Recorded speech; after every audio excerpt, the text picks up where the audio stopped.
Hello there, Sagittarius, Sun, Moon, and Rising. Welcome to May 2023. We're going to talk about how your health, your debt, your pets, and rental properties can be really on your radar during the month ahead. And we're also going to note that there's some interesting developments happening in your sky that have to do with momentum and new directions to do with education, purpose, dharma, and maybe even foreign lands and travel. Some of you may even be relocating to a foreign country as a result of things going on during the month of May. So let's get started. If you're new to my channel, my name is Lori Lothian. I am using the whole sign house system. I'm a Hellenistic style astrologer, and I'm using the Western tropical zodiac. This is not sidereal. If you are at all interested in learning anything about what I do, check my description box below, and I'll point you towards my course, Sky Reader 3.0, third time and maybe last time teaching it, starting on May the 7th. Be your own astrologer, time your best life, and it helps you read your own natal chart in such a way that you can use some really cool ancient timing tools to predict things for yourself or to forecast the best directions for your own life. All right, so let's get started and talk about what it is for you that matters the most this month ahead. First of all, you're a Jupiter ruled being because you're a Sagittarius, and this is true of all Sagittarius, whether it's your sun, moon, or rising. Most forecasts work best if you listen to your rising. Jupiter rules your sign, and therefore what he does in the sky matters, and it is a big deal that Jupiter is moving into your sixth house. This is the first time he's been there in 12 years, and he will enter there on the 16th of May and stay there until May 24th of 2024. And this is going to open up some luck for you in the area of your life that is work related. Now, normally the area of the sixth house can be your job, your co-workers, colleagues, and the work itself, or if you're a boss, it's people you hire. But all said and done, a lot of fortunate things start to show up here for you starting mid-May.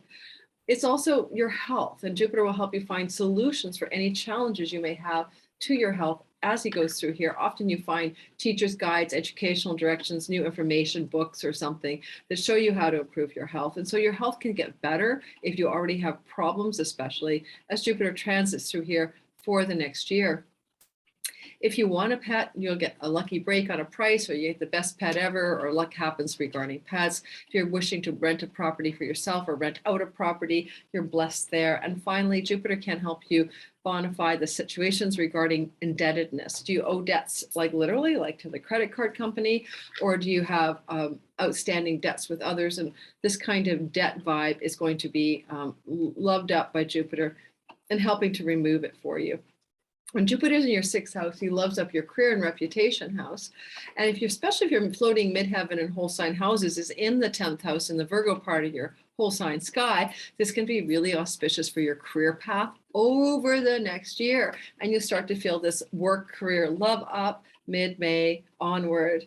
So keep your eye on the ball for that. That's a really big deal for you guys. But in the meantime, there's a stellium of planets in that house, right? The sun is there all the way through the month of May until the third week. Then you've got Uranus there until 2026. You've got the Vestal flame of devotion. Mercury's here, and he's been retrograding here, and it'll be here for 2 months. Then Jupiter joins the fray. Don't forget about the North Node.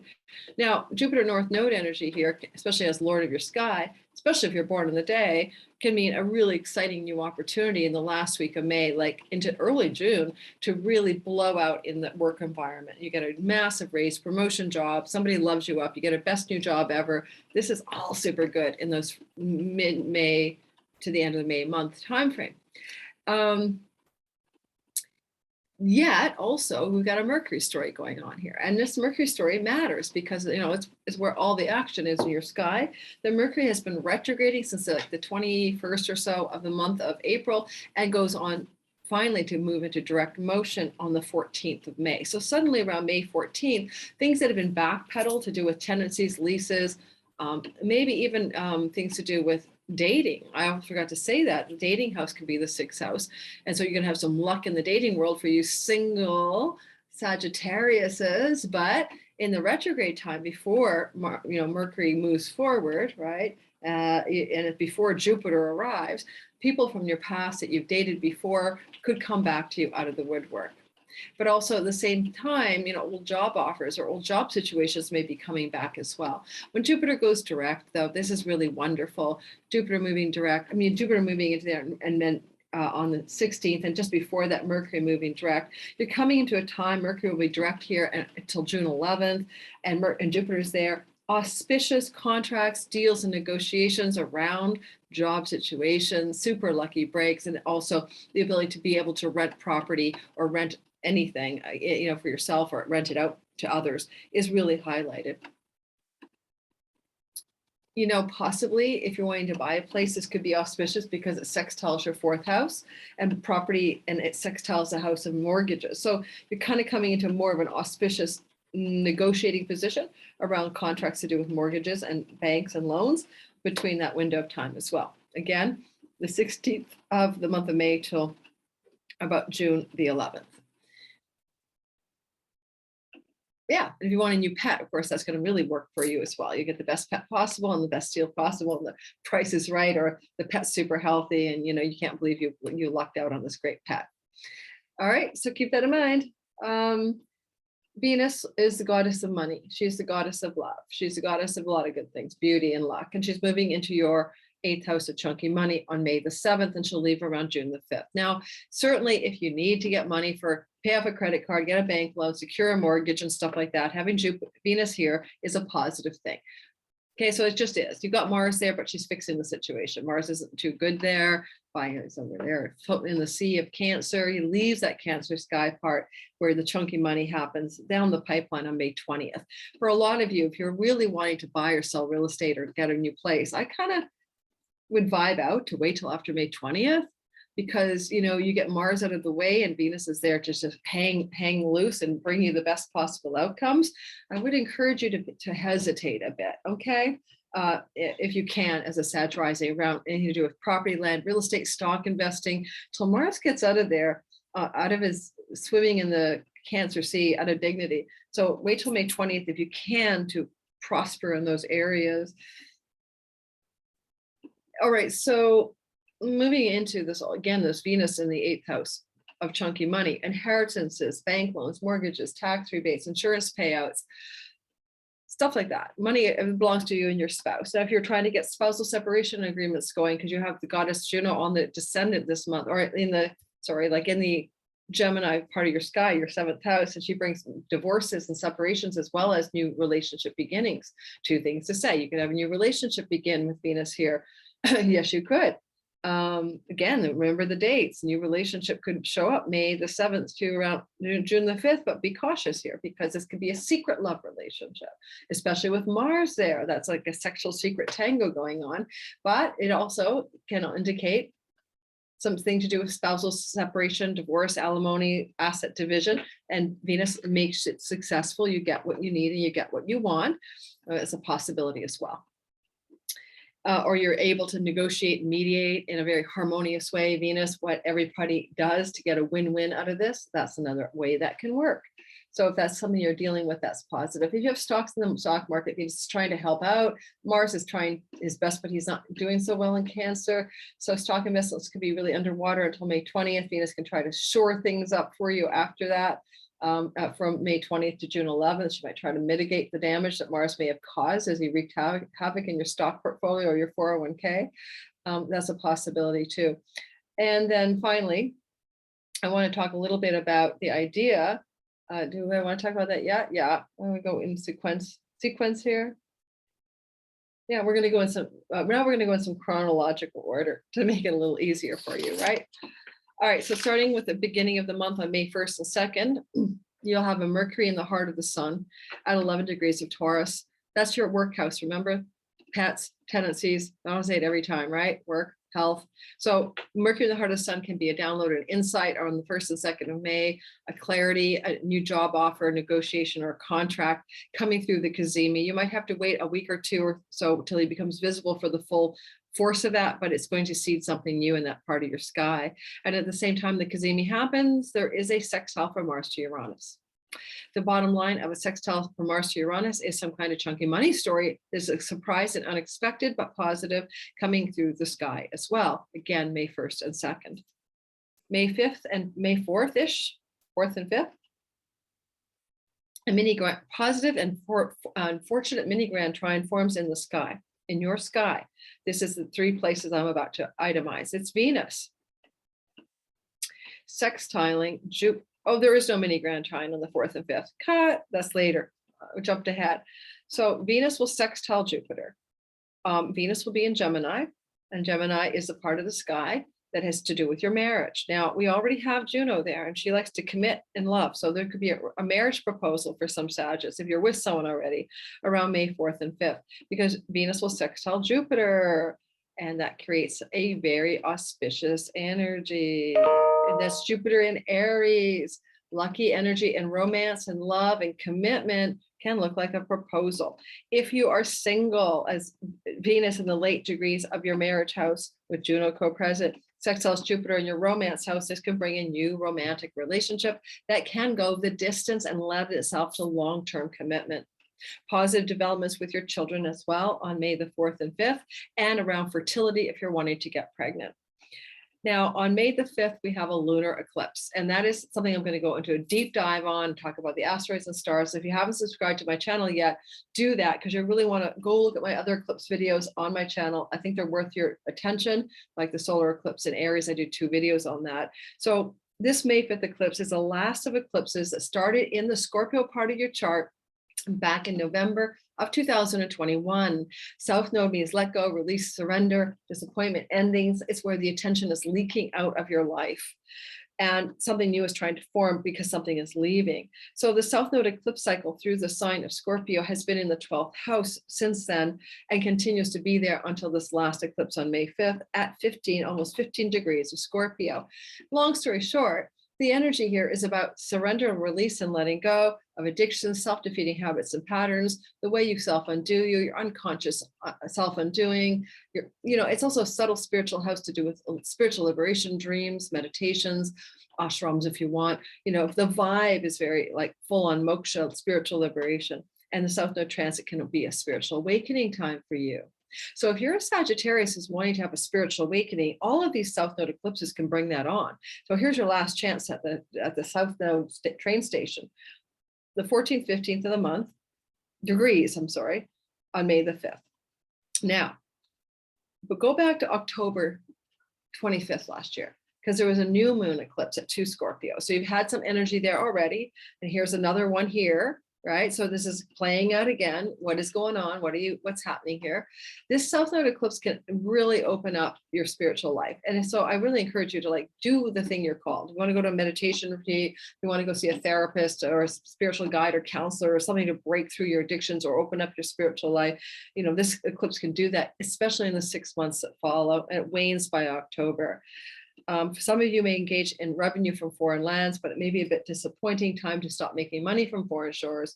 Or you may have a connection to a foreign country, far off land from your birthplace. This eclipse is a completion. It's a new revelation, but it also involves the energy of letting go.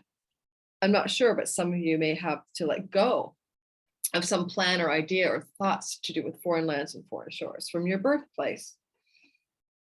Anything else about that eclipse? No. And then the next thing I want to talk about is right afterwards on the 9th and 10th, the sun will conjunct Uranus as it does every year, but there's an unexpected opportunity or surprise or some development in the work space for you, health space for you as well. On May the 10th and 11th, May the 10th through the 13th, there's a triangle called the mini grand trine in the sky. All right. So it's fortunate. Now it's involving Mercury, sextiling Saturn and sextiling Venus. Well, Venus and Saturn are trining, so that's what forms a triangle. So it's very fortunate, positive flowing energy, 10th to the 13th of the month. Mercury is sitting and Venus are sitting and Saturn are all sitting at 5 degrees. These are the hot spots in the sky, and Mercury will be sitting in the sign of Taurus because he's been there forever, right? 2 months. Elemental Earth here. So your health and work house, pets and tenancies, has Mercury sextiling Saturn in your 4th house of property, land, and real estate. Now, for some of you, this could be about real estate purchases, or it can be about real estate rentals, or also to deal with pets and issues around them. and your home and home life and where you live. Saturn's trying to stabilize your home life, and Neptune is trying to bring you your dream home, and Saturn's trying to make it real. But this is a story that can take 3 years to complete, and that's something that's new for you. You haven't had this stabilization of home, finding your dream home, finding a home near water even. You haven't had this happening now in any way, tangible way for 30 years now. It's real. Whatever you settle on now in the next 3 years, where you're going to live, you're probably going to stay there for a long time. So Mercury sextiling Saturn, it could be some concrete deals to do with negotiations and contracts and things like that around property. At the same time, there's a trine to Venus. Now, Venus is in the mortgage house, the loans, escrow, things like that. Venus up here could really facilitate an exciting purchase or sale of a home for you, but also the idea of rental is also possible. And that's very exciting. May 10th to the 13th. If you're single though, and you're a Sag, there's love in the air. If you're going to find a romance, you're going to get a romance close to home. It's going to settle you in. You may keep it low-key secret for a while, and you may be emailing and phone calling and talking back and forth, or it could be a romantic engagement. You keep a secret with somebody you work with, especially with Mercury ruling your career house and this whole schmozzle in your house of work. Some of you could have a secret collegiate romance blossoming during the May 10th to the 13th window. May 14th and 16th, Mars will trine Neptune. Spiritual warrior, anyone? Very positive energy, very alchemical and magical, very champion for nobility, all of that. Downside is Mars is in Cancer, not in its best form, and getting ready to leave, of course, on the 20th, but still in the late degrees of your 8th house, sextiling Neptune, the god of fantasy. Did I say sextile? Trining, the god of fantasy and imagination in the house of home. If you're trying to buy a home, and some of you looks like you're doing that, or sell a home, this is positive, especially if you're trying to buy. It could be that you're going to Mars, move, Neptune, dream home energy, that kind of thing. If you're into the occult stuff, you're into magic, mysteries, paranormal, hypnosis and stuff, this could be a big opening in your psychic ability. I see dead people. I dream about dead people. I'm having exciting new developments regarding the magical and mysterious realms of my life. That would be very cool if that happened. The 14th to the 21st, with a highlight on the 18th of May, is Jupiter square Pluto. Now, this is a very intense energy because we don't get this that often in this way it's happening, like not for 240 years. I'll be doing a whole video on this one. Jupiter, we get a lot of the time, like every 12 years, sitting at the 0 degree sign of 0 degree mark of Taurus. That's your work and health and pets and tendencies. And I've said it all before, the busy part of your sky. Now, Jupiter at 0 degrees and Pluto squaring, all right, in Aquarius at 0 degrees. We haven't seen that for 240 odd years. So this is a new Pluto placement. Pluto is 0 Aquarius until June 11th for you, and then he's out of there until next January. But Pluto at that part of your sky is some kind of showdown, tension, energetic between, that requires action and maybe it's intense regarding travel, trips, siblings, aunts, uncles, cousins, nieces, and nephews, skills-based learning, education, and the online world, as well as your virtual and real neighborhood, local and virtual neighborhoods.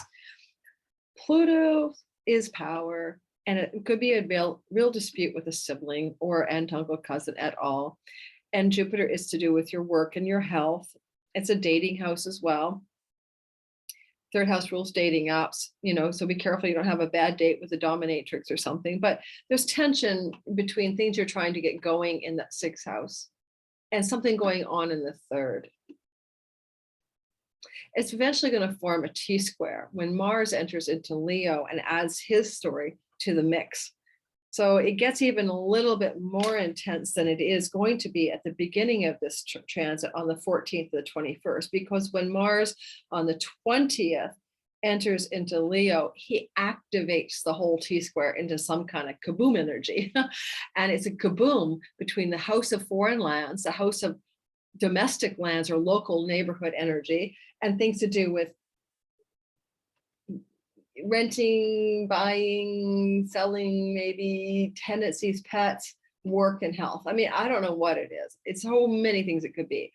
Could be tension about a place you're supposed to go to school and you're not sure you want to go there. Could be tension to do with a father figure. Mars in the ninth house of father figures. Tension in a third marriage, because Mars is going to move into the ninth house of third marriages, and some kind of energy of blowout here. Now, Jupiter is in your sixth house under the umbrella of Venus. It's her home, and she's busy worrying about chunky money, and trying to create mortgage money or something like that for you, or extra chunky money goodness for you. So she's busy over there, but she can witness Jupiter in her house. And so she's kind of like going to try her best to smooth it all out financially if there's a blowout between ninth and third house matters. So education, religious beliefs, moving to foreign lands, traveling, siblings, aunt, uncle, cousins, nieces, and nephews are all on the table. Mars rules your house of children. There may be a blowout with a child or a situation with a child in your life, especially if it's an adult child.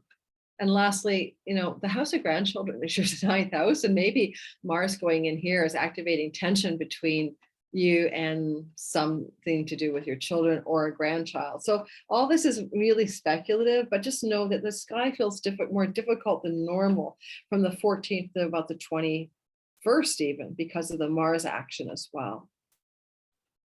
We have a new moon coming up in Taurus, and that's at 28 degrees near the end of Taurus, but it's resetting you. It's giving you a new beginning and a fresh start in sixth house matters to do with those things to do with your work and your job and your pets and rental opportunities and dating. If you're single, and a new moon and every year in the sixth house can offer up a new window for dating. And I see a lot of dating good stuff here for you anyway. So that could be a new dating window. It takes up to 6 months for the wholeness of the moon to show its face, but certainly in the next 2 weeks, from the 25th add 2 weeks, 26th add 2 weeks. Oh, did I say that? I'm sorry.